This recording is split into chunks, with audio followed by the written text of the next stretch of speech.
Well, I wouldn't say he was a villain, but then I play people like Richard III and Shakespeare's characters who do nothing but evil and everyone calls them villains. Magneto, people call a villain, but I don't think that.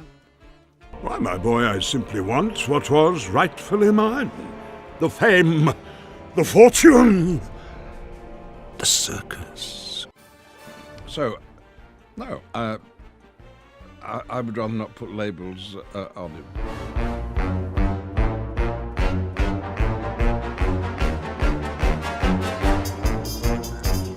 Binkley is a very interesting female. She's a genius. I call her a mad scientist because of the things that she does, but she's very timid and scared and doesn't have that much confidence. So Jamie, the director, and I worked together to find a voice that was coy and, a little bit nervous, but, still strong when she needs to be. Well, you see, Owen had this idea for new dog biscuit flavors, and he asked me to build a machine that could replicate people food because, as we all know, dogs love eating people food.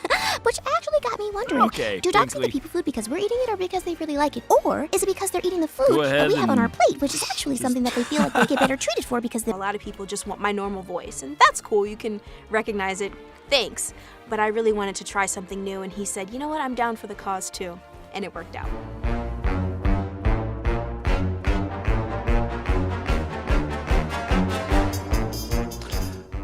I think he's the distillation of a lot of characters that I played in Flesh and Blood, but he's a kind of a composite and a parody on action heroes. Bullet Man? Stay away from sharp objects. Bullet Man. When you can take your action character, you reduce him, and you can keep him as compact and concentrated, and he delivers like Rambo. In the original Rambo, I took out all the dialogue, and I think here I am doing it with Bullet Man. They did it with Bullet Man. It's great.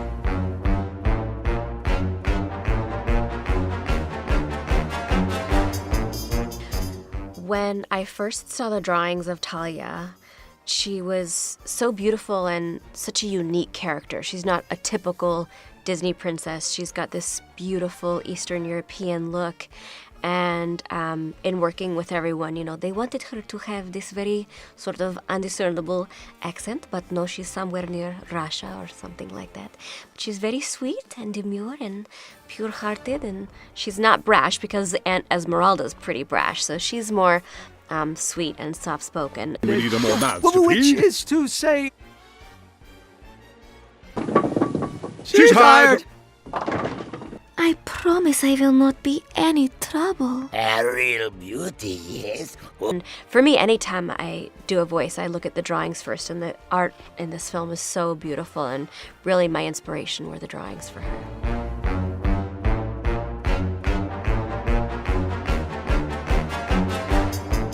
Well, the challenge is in voiceover to invent and find something new, I think. So whatever your interpretation of a character is, if, say, he's Brock and he's more of an arrogant, sleazier guy than, say, Kronk, he might not sound entirely different in timbre, but the intonations, different things are different. You got to find out what makes a character tick, and what gives them, gives them life. Oh, Mr. Woodley, why, I was just Seeing if the chair fits. fine Corinthian leather that cradles your breath. So supple, so... what's the word? Disturbing? It's a challenge, but it's fun too, because that's all the playing. That's having the fun with it and figuring out, who they are.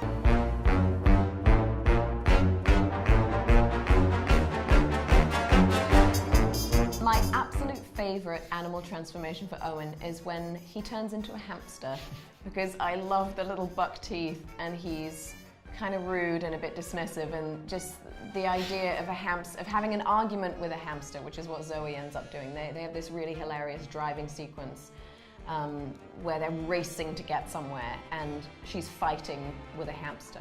and I love that scene. Oh, come on! Why is it whenever you're in a hurry, you get stuck behind a pizza truck? Yeah, totally. What? I'm sorry, are you being serious? Yeah, I'm being totally serious. Is that a thing? It's totally a thing. I don't think It's that's totally a thing. You've been stuck behind a pizza You need to truck. go! Ah! Whoa. It's 100% a thing. I think the relationship between Zoe and Owen is a really fun one. They tease each other, they love each other deeply. They're funny together. Sarcastic, dry. Very unfantastic. Very unlike us. We're miserable.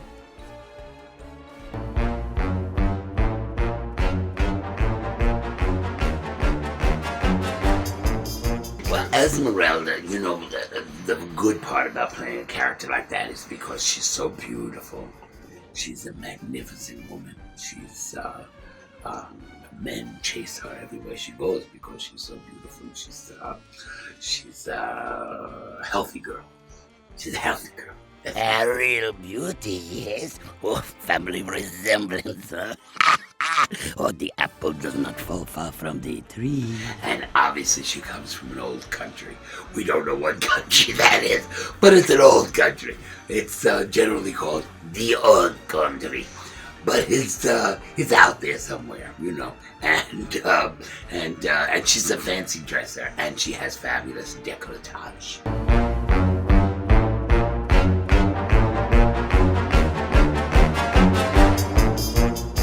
Mackenzie loves her dad no matter what shape or form or animal that he takes. I'm pretty sure that she likes him as a bear the best. Good morning, Daddy Bear. Good morning, baby bear. Oh, do you know what today is? Mm-hmm. Circus Day. Are you coming? Wouldn't miss it for the world. But I think no matter what form that she's in, Mackenzie really loves her dad. She loves playing with her dad. And she's just a sweet girl.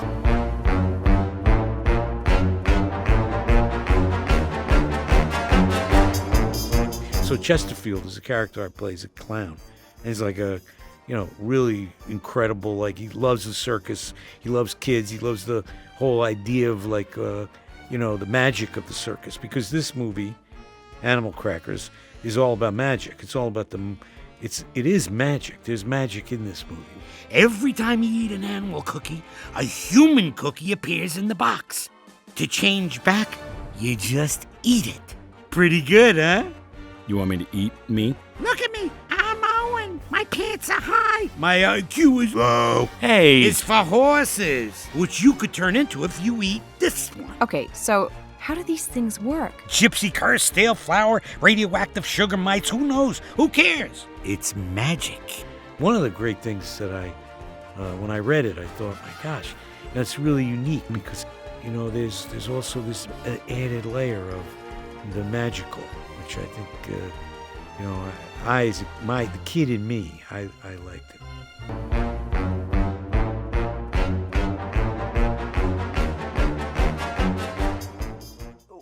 One of the best things, though, with an animated project like this is the collaboration. You've got this collaboration between people behind the scenes. You got Jamie, giving us great direction, and Scott, who's just created this amazing world. Then you've got these fantastic actors. You've got Gilbert Gottfried, he's kind of a zucchini kind of a thing. I like zucchini better than squash. Squash isn't as good as a nice zucchini. And then you've got Sir Ian McKellen, of course, is my brother Horatio, and he loves to hear himself talk. You'll partake in the riches, too. At a slightly smaller share, of course. Oh, I don't care about money, Horatio. I just want to entertain people, yes. Love that about you. Hey, Bullet Man. Sylvester Stallone as Bullet Man, Ian McKellen. And then you got me as Bob. What are you gonna do?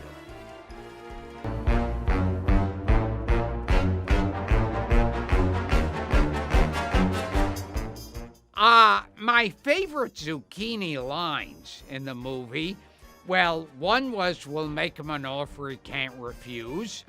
"I don't think we're in Kansas anymore."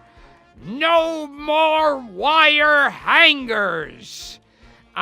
Rosebud. So many.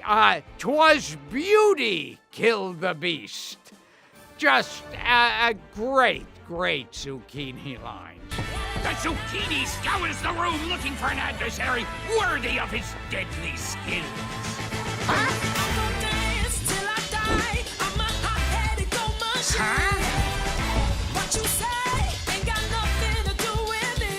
When he suddenly realizes he's a lover, not a fighter.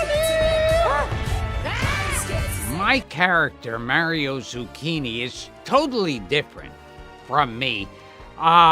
He's short and he screams a lot.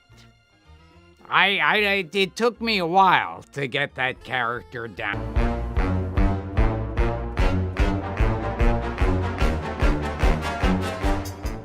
You know, for me, I think that the temptation to play it safe is always a more appealing temptation because it's easier and it's scary. It's scary to follow your dreams, and especially in any creative sense for me.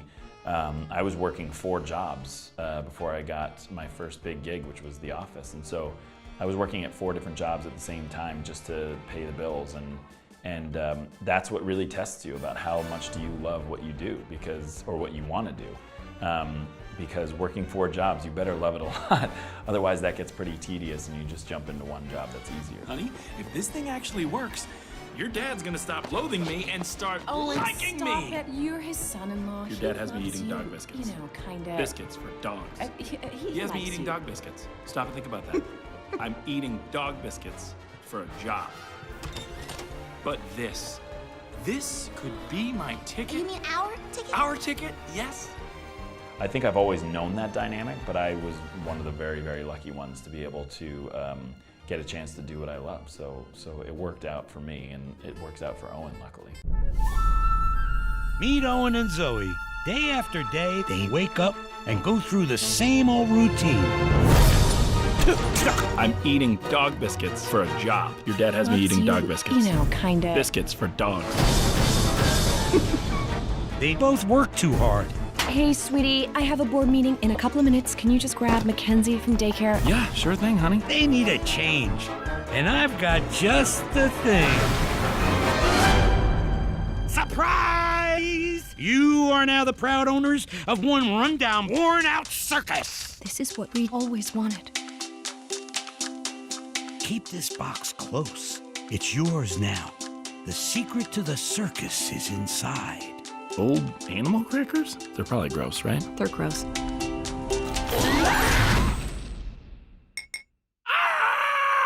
a hamster! Holy moly, holy moly, holy moly, holy moly. Daddy's cute. Thank you, Angel.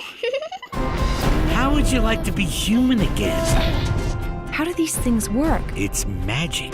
I don't believe They hate it. They didn't come here to see acrobats. They didn't come here to see clowns. animals. I'm not a performer. Animals, Daddy, animals.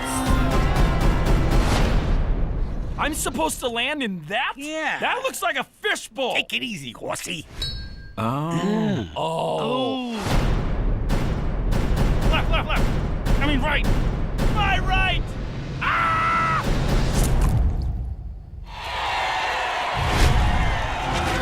They say a circus is a lot like a family, but every family needs that special something that holds it all together. Fantastic. That's how the cookie crumbles. Oh, no. Check out these specs. Look at him go. Look at him go. How is it that he gets paid more than me? I don't know, honey. Does it bother you when I'm this close? Your breath is not great. Yes. This is too close.